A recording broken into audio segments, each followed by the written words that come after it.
Episode opening സീനിൽ നമ്മുടെ കുറുമ അവളാണെങ്കിൽ ഇപ്പൊ ബോധം കെട്ട് താഴെ വീണ് കിടക്കുകയാണ്.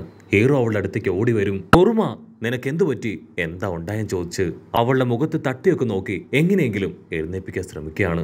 അവളുടെ ടെമ്പറേച്ചർ അത് കൂടി കൂടി വരും. ഹീറോയ്ക്കാണെങ്കിൽ ഇപ്പൊ ടെൻഷനായി. അടുത്ത ആരെങ്കിലും സഹായത്തിനുണ്ടോ എന്ന് വിളിച്ചു ചോദിക്കും.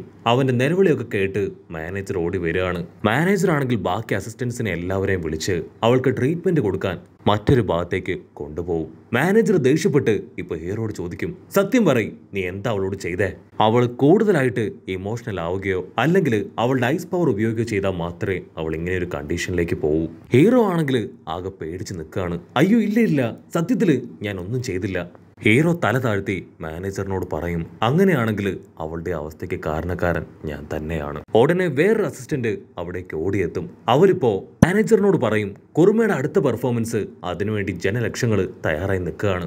ഇതൊരു ഭയങ്കര ഓപ്പർച്യൂണിറ്റിയാണ്. ഇത് കറക്റ്റായിട്ട് ഗ്രാബ് ചെയ്തിട്ടില്ലെങ്കിൽ നമുക്ക് വലിയ നഷ്ടം ഉണ്ടാവും. ഈ സമയത്ത് അവൾക്ക് ഇങ്ങനെ കൂടി വീക്കാവുമെന്ന് ആരും പ്രതീക്ഷിച്ചിട്ടില്ല. എത്രയും വേഗം നമുക്ക് എന്തെങ്കിലും ചെയ്യണം. ഇപ്പൊ സമയം 5:30 6:06 പെർഫോമൻസ് സ്റ്റാർട്ട് ചെയ്യണം. അവരുടെ ഫാമിലി ഡോക്ടർ അല്ലെങ്കിൽ സ്പെഷ്യലിസ്റ്റ് ഇവർ മാത്രമേ കുറുമയ്ക്ക് ട്രീറ്റ്മെന്റ് കൊടുക്കാൻ പാടുള്ളൂ. അല്ലെങ്കിൽ അവളുടെ ഐഡന്റിറ്റി അത് റിവീൽ ആവാൻ ചാൻസ് ഉണ്ട്. ഇതെല്ലാം കേട്ട് കുറുമയാണെങ്കിൽ അവൾ പതിയെ കണ്ണു തുറക്കും. കുഴപ്പമില്ല, എങ്ങനെയെങ്കിലും ഞാൻ ഈ പാർട്ടി അത് നടത്തും.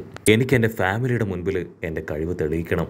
ആക്ച്വലി എൻ്റെ ഫാമിലി ഞങ്ങളുടെ കഴിവ് പോലെ തന്നെയാണ്. ഞങ്ങളുടെ കഴിവ് അത് ഐസ് ക്രിയേറ്റ് ചെയ്യുക എന്നതാണ്. ഐസ് പോലെ തന്നെ അവരുടെ മനസ്സും ഫ്രീസ് ആയിട്ടാണ് എപ്പോഴും ഇരിക്കാറ്. ഒന്ന് ചിരിക്കാൻ പോലും അവരാരും തയ്യാറാവില്ല. ഒരു ദിവസം എൻ്റെ ഗ്രാൻഡ് പയാണ് ടോപ്പ് 10 ഡോൾസിനെ എനിക്ക് കാണിച്ചു തന്നത്. അവർ സ്മൈൽ ചെയ്യുന്നത് കണ്ട് ഞാൻ സ്മൈൽ ചെയ്യാൻ ശ്രമിച്ചു. ഇവിടം വരെ എത്തി. എൻ്റെ ലക്ഷ്യം അതൊന്നാണ്, എൻ്റെ ഫാമിലി മെമ്പേഴ്സിനെ അവരെയും എന്നെ പോലെ സ്മൈൽ ചെയ്യിപ്പിച്ച് ഒരു നോർമൽ ഡീമൺസ് ആക്കി മാറ്റണമെന്ന് പറഞ്ഞ് അവൾ വീണ്ടും ഇപ്പൊ ബെഡിലേക്ക് തളർന്നു വീഴും. ഹീറോ ചോദിക്കും, ഞാൻ എന്തെങ്കിലും സഹായം ചെയ്യണോ? അതിനാ മാനേജർ അവന്റെ കൈ തട്ടി മാറ്റും. ദയവ് ചെയ്ത് നീ ഇനിയും ഞങ്ങളെ സഹായിക്കരുത്. ഈ കാരണമാണ് ഇത്രയും പ്രശ്നം ഉണ്ടായെന്ന് പറഞ്ഞ് അവൾ ദേഷ്യപ്പെടും. പക്ഷെ ഹീറോ ആണെങ്കിൽ എനിക്ക് എന്തെങ്കിലും ചെയ്തേ പറ്റൂന്ന് പറഞ്ഞ് എന്തൊക്കെയോ തീരുമാനിച്ച് മനസ്സിൽ ഉറപ്പിക്കുകയാണ്. അതേസമയം പുറത്ത് ജനങ്ങളാണെങ്കിൽ ബഹളം വയ്ക്കും. ബ്രോഡ്കാസ്റ്റ് ടീമിന്റെ ഹെഡ് അവർ കഷ്ടപ്പെട്ട് ജനങ്ങളെ കൺട്രോൾ ചെയ്യാൻ ശ്രമിക്കും. പക്ഷെ അപ്പോഴേക്കും ജനങ്ങള് ആ ഡോറൊക്കെ തകർത്ത് അകത്തേക്ക് വരികയാണ്. ഇത്തവണ പാർട്ടിക്ക് നമ്മുടെ ആമരിയും അവളും അവിടേക്ക് എത്തിയിട്ടുണ്ട്. അവളും ഭയങ്കര എക്സൈറ്റ്മെന്റിൽ സ്റ്റിക്കൊക്കെ വീശി ഹാപ്പി ആയിട്ടിരിക്കുകയാണ്. ഇനി 10 മിനിറ്റ് മാത്രമാണ് പ്രോഗ്രാം സ്റ്റാർട്ട് ചെയ്യാനായിട്ട് ആകെ ബാക്കിയുള്ളത്. കോർഡിനേറ്റേഴ്സിനാണെങ്കിൽ ഭയങ്കര ടെൻഷൻ. അവിടുന്ന് അങ്ങനെ ബ്ലാക്ക് ഔട്ട് ചെയ്ത ഇവിടെ കുറുമ അവളാണെങ്കിൽ അവളുടെ ഫാമിലിയെ തന്നെ ആലോചിച്ച് ഞെട്ടി എഴുന്നേക്കും. അവൾ ക്ലോക്കിലേക്ക് നോക്കും. സമയം 6:30.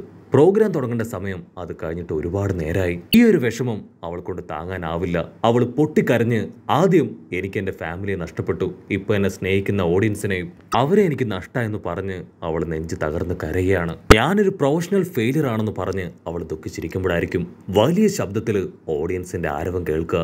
അവൾ എന്താ നടക്കണമെന്നറിയാൻ ഇപ്പൊ ബാക്ക് സ്റ്റേജിന്റെ ഭാഗത്തേക്ക് വരും. അവിടെ മാനേജറും ബാക്കിയുള്ള പ്രോഗ്രാം കോർഡിനേറ്റേഴ്സും അവരാണെങ്കിൽ ഒരുപാട് എക്സൈറ്റഡ് ആയിട്ട് ആ സ്റ്റേജിലേക്ക് നോക്കി നിൽക്കുകയാണ്. അപ്പോൾ അവിടുന്ന് അങ്ങനെ ക്യാമറ സൂം ചെയ്ത് സ്റ്റേജ് കാണിക്കുകയാണ്. അവിടെ നമ്മുടെ ഹീറോ അവനൊരു ലേഡി ഗെറ്റപ്പില് ഇപ്പൊ സ്റ്റേജിൽ നിന്ന് ഡാൻസും പാട്ടൊക്കെ ആയിട്ട് അടിച്ചു പൊളിക്കുകയാണ്. അവിടുന്ന് അങ്ങനെ സീൻ കട്ട് ചെയ്ത് ഒരു ഫ്ലാഷ് ബാക്ക് കാണിക്കും.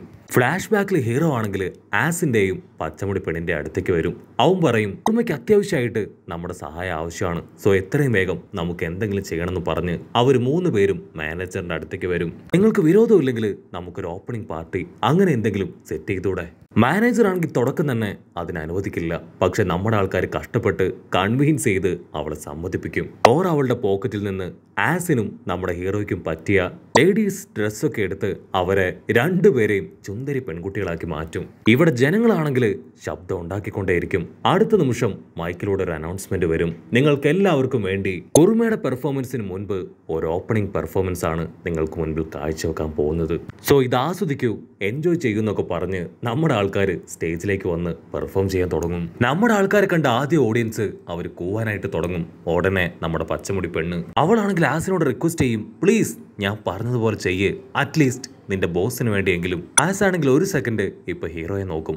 അവന്റെ നിഷ്കളങ്കമായ നോട്ടം കാണുമ്പോൾ ആസിന് നോക്കി നിൽക്കാനായിട്ടാവില്ല. അവൻ അടുത്ത നിമിഷം ഒരുപാട് മാജിക്സ് ഒക്കെ ഉപയോഗിച്ച് ലവ് ഒക്കെ ക്രിയേറ്റ് ചെയ്ത് അവിടെ ഉണ്ടായിരുന്ന ജനങ്ങളെ മുഴുവൻ കയ്യിലെടുക്കും. ഹീറോയ്ക്ക് പോലും ഒരു സെക്കൻഡ് ഭയങ്കരമായിട്ട് അത്ഭുതമായി പോകും. ആസിന് ഇത്രയും കഴിവുണ്ടെന്നറിയാത്ത ഹീറോ ഒരു സെക്കൻഡ് അവന്റെ പെർഫോമൻസ് തന്നെ നോക്കും. അടുത്തതായിട്ട് ഹീറോ അവൻ സ്റ്റേജിലേക്ക് വരും. അതിനുശേഷം അവർ രണ്ടുപേരും പെർഫോം ചെയ്യാൻ തുടങ്ങുകയാണ്. ഹീറോയെ കണ്ട് അവിടെ ഉണ്ടായിരുന്ന ഓഡിയൻസ് എല്ലാം ഇളകി മറിയും. ആസ് ആണെങ്കിൽ എപ്പോഴത്തേതും പോലെ മാജിക് ഒക്കെ ഉപയോഗിച്ച് ഹീറോയെ അറ്റാക്ക് ചെയ്യും. നമ്മുടെ ചെക്കൻ ഈസി ആയിട്ട് അതിൽ നിന്നെല്ലാം എസ്കേപ്പ് ആവും. അവരുടെ ഈ ഒരു പെർഫോമൻസ് അവിടെ ഉണ്ടായിരുന്നവർക്ക് എല്ലാവർക്കും ഒരു ഡാൻസ് ആയിട്ടായിരിക്കും തോന്നുക. ഇവിടെ നമ്മുടെ പെങ്കൊച്ചാണെങ്കിൽ ഇതെല്ലാം കണ്ട് ഷോക്ക് ആവുകയാണ്. അവൾ ഒരു സെക്കൻഡ് ഹീറോയെ തന്നെ നോക്കി നിൽക്കും. അവന് ഫേമസ് ആവാൻ ഒട്ടും ആഗ്രഹമില്ല. പക്ഷെ അവൻ എല്ലാവരെയും അവനെ കൊണ്ട് പറ്റും പോലെ സഹായിച്ച് ഇപ്പൊ ഫേമസ് ആയിക്കൊണ്ടിരിക്കുകയാണ്. ഒരു ഡീമൻ പോലും ചെയ്യാത്ത കാര്യമാണ് ഇപ്പൊ നീ എനിക്ക് വേണ്ടി ചെയ്തു തന്നിരിക്കുന്നത്. ഞാൻ എപ്പോഴും നിന്നോട് കടപ്പെട്ടിരിക്കും. ഉടനെ കുറുമ പെണ്ണാണെങ്കിൽ ഇപ്പൊ അവളുടെ ഡ്രസ്സൊക്കെ ഇട്ട് ഫുൾ ഗെറ്റപ്പില് അവിടേക്ക് വരികയാണ്. ഐസ് മുഴുവൻ ആ സ്റ്റേജിൽ വിരിച്ച് ഒരു വേറെ ലെവൽ എൻട്രി ആയിരിക്കും അവൾ കൊടുക്കുക. കുറുമയെ കാണേണ്ട താമസം ജനങ്ങളെല്ലാവരും ചാടി എഴുന്നേറ്റ് അവളുടെ പേര് വിളിച്ചു പോവാൻ തുടങ്ങും. ഇവിടെ കുറുമയാണെങ്കിൽ ഹീറോയോട് പറയും, താങ്ക് യു വെരി മച്ച്. ആരും ചെയ്യാത്തൊരു കാര്യമാണ് നിങ്ങൾ 3 പേരും ചെയ്തത്. എനിക്കറിയാം നീയാണ് ഇതിന്റെ എല്ലാം പിന്നിൽ. എനിക്ക് ചെയ്തു തന്നത് നിസ്സാര കാര്യമല്ല, ഒരു വലിയ കാര്യം തന്നെയാണെന്ന് പറഞ്ഞ് അവളിപ്പോ അവനോട് താങ്ക്സ് പറയാണ്. അതിന് നമ്മുടെ ആൾക്കാർ 3 പേരും ഓക്കെ പറഞ്ഞ് സ്റ്റേജിൽ നിന്ന് അവര് പുറത്തേക്ക് പോകാൻ ശ്രമിക്കുമ്പോഴായിരിക്കും അവൾ അങ്ങനെ കൈ നീട്ടി ഹീറോയുടെ മുടിയിൽ പിടിച്ച് വലിക്കും. നീ വെറുതെ അങ്ങനെ പോകാനായിട്ട് പാടില്ല, സ്റ്റേജിൽ കയറിയ പെർഫോം ചെയ്യണം. ഇത്തവണ നീയും ഞാനും ഒരുമിച്ച് ഇവിടെ പെർഫോം ചെയ്യാൻ പോവാണ്.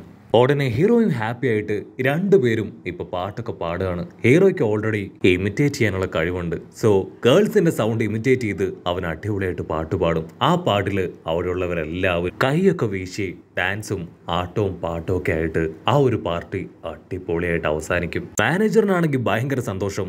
നീ കറക്റ്റ് സമയത്ത് വന്ന് ഇത് ഓർഗനൈസ് ചെയ്തിട്ടില്ലായിരുന്നെങ്കിൽ തീർച്ചയായിട്ടും ഇവളുടെ ഭാവി തന്നെ അവതാളത്തിലായനെ. മാത്രമല്ല നിനക്കും ഇവളെ പോലെ തന്നെ നല്ല കഴിവുണ്ട്. സോ ഞങ്ങളുടെ ടീമിൽ നിനക്കും ചേർന്നൂടെ. അതിനുശേഷം മാനേജർ ഇപ്പൊ നമ്മുടെ കുറുമയുടെ അടുത്തേക്ക് വരും. അവൾക്ക് ഒരു ലെറ്റർ കൊടുത്തിട്ട് പറയും, നിനക്ക് സുഖമില്ലാതെ കിടന്നപ്പോ നിന്റെ ഫാമിലി മെമ്പേഴ്സ് അവര് വന്നാണ് നിനക്ക് ട്രീറ്റ്മെന്റ് തന്നത്. മാത്രമല്ല നിന്റെ എല്ലാ പ്രോഗ്രാംസും അവര് കാണാറുണ്ടെന്ന് പറഞ്ഞ് അവൾ അങ്ങനെ ചിരിക്കും. കുറുമയാണെങ്കിൽ ആവേശത്തിൽ ആ ലെറ്റർ തുറന്നു നോക്കുമ്പോൾ അതില് ഒരു സ്മൈലിയുടെ ചിഹ്നമായിരിക്കും. സോ അവളുടെ ആഗ്രഹം പോലെ തന്നെ ഇപ്പൊ അവളുടെ വീട്ടിലുള്ള എല്ലാവരും ചിരിക്കാൻ തുടങ്ങിയിരിക്കുന്നു. അതിനുശേഷം മാനേജർ ആണെങ്കിൽ ഇപ്പൊ ഹീറോയുടെ അടുത്തേക്ക് വരും. ആക്ച്വലി കുറുമയുടെ പാരൻസ് അവര് കുറുമയുടെ വലിയ ഫാൻസാണ്. ആക്ച്വലി അവരെ അവൾ കണ്ടിട്ടുണ്ടെങ്കിൽ അവൾ നെർവസ് ആവുമെന്ന് കരുതിയാണ് അവർ ലൈവ് സ്റ്റേജിലേക്ക് ഇതുവരെ വരാതെ ഓൺലൈനായിട്ട് അവളുടെ പ്രോഗ്രാം എല്ലാം കണ്ടുകൊണ്ടിരുന്നത്. ഇതൊക്കെ കേട്ട് ഇപ്പൊ നമ്മുടെ കുറുമ ഹീറോയുടെ അടുത്തേക്ക് വരും. ഹീറോ ആണെങ്കിൽ അവളുടെ ഓട്ടോഗ്രാഫ് ഒക്കെ വാങ്ങിച്ച് നെക്സ്റ്റ് ഡേ സ്കൂളിലേക്ക് വരികയാണ്. കുറുമ അന്ന് വന്ന ന്യൂസ് പേപ്പർ ഹീറോയ്ക്ക് കാണിച്ചു കൊടുക്കുകയാണ്. ഇത്തവണ കുറുമയുടെ കൂടെ തന്നെ നമ്മുടെ ഹീറോയുടെ ഫോട്ടോയും പത്രത്തിലുണ്ട്. അവൾക്കാണെങ്കിൽ ചെറിയ രീതിയിൽ ഇപ്പൊ ഹീറോയോട് അസൂയൊക്കെ ഉണ്ട്. എങ്കിലും അത് പുറത്ത് കാണിക്കാതെ അവന്റെ അടുത്തുനിന്ന് നിൽക്കും. അവൾ ഹീറോയോട് പറയും, ഇന്നു മുതൽ നമ്മൾ ഫ്രണ്ട്സ് ആണ്. ഒരു കാരണവശാലും ഞാൻ ആരാണെന്നുള്ള കാര്യം നീ റിവീൽ ചെയ്യാൻ പാടില്ല. അതിന് ഹീറോയും ഓക്കെ പറയും. ഇവിടെ ക്ലാരയാണെങ്കിൽ അവരുടെ ഫോട്ടോ പത്രത്തിൽ വന്നത് കണ്ട് എല്ലാവരോടും വിളിച്ചു പോവും. അത് കണ്ട് നമ്മുടെ ആസ് അവളുടെ വാ പൊത്തിപ്പിടിക്കുകയാണ്. അതേസമയം കുറുമയുടെ കൂടെയുള്ള നമ്മുടെ ഹീറോ പെണ്ണ് അവളെ കണ്ട് സ്റ്റുഡൻസ് എല്ലാവരും ഭയങ്കരമായിട്ട് ഇംപ്രസ്ഡ് ആവുന്നതോടു കൂടെ ഈ ഒരു എപ്പിസോഡും അവസാനിക്കുന്നു.